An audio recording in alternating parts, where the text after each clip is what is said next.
Maayong gabi minahal kong mga karalisyon. Ano nasab kita sa atong minubok nga Bible verse nga kini mao ang atong kalanon sa espirituhanon nga diin sikreto na pagigsuod ngadto sa atong mga buhing Diyos. Ang atong tapiko karon magapangutana ka ngano man nga tingulo ang kalibutan karon, ngano man nga panahon ni Adan ug Eva hayahay lang ta ang atong kinabuhi.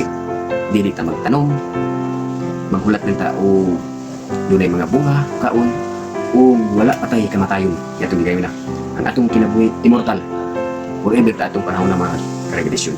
Pero ngano misantok man ug miabot man ta dili gayon na nga bituybo ang mga init, bituybo ang mga sampinit, mga tunog, mga bagyo.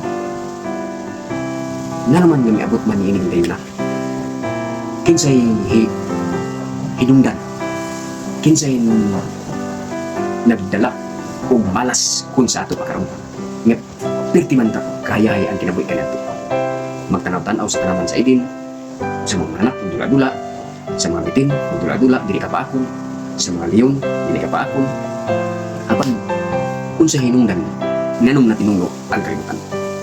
Mabasa man nato kung unsa hinungdan nganong natunglo ang kalibutan. Okay, Genesis 3:17 ayan rin. Og mingon siya kang Adam, tungod kay gipatalinghugan mo ang tingog sa imong asawa og nagakaon ka sa kahoy nga gisugo ko kanimo sa pag-ingon dili ka magakaon niini. Tinunglo ang yuta tungod kanimo pinaagi sa kahago magakaon ka gikan ini sa tanan mga adlaw sa imong kinabuhi.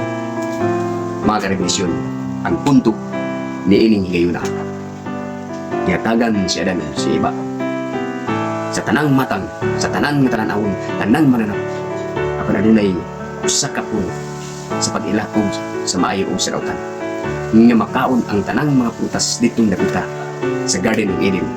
Apan adunay usa nga gibutang nga giingon gipasigan-an sa atong buhing Diyos si Adan o si Eva nga dili ka mukaon niini kay ikaw mamatay. Wala sila mamati, di kaon sila kay gitintan sa yawa, hantod na tinudluay sila mga kaigsunan. So mao ni ang inungdan nga ang atong kalibutan tinunglo gumikan sa pagpili sa atong mga ginikanan Adan o si Eva sa pagkaon nga gidli ni Jesus. So mao ni ang inungdan nga gitunglo ang kalibutan kung kita magahago na sa pagtrabaho pinaagi sa Ginoo hantod na kita mamatay o magayro kanyo. Daghang salamat sa pagpaminaw. God bless.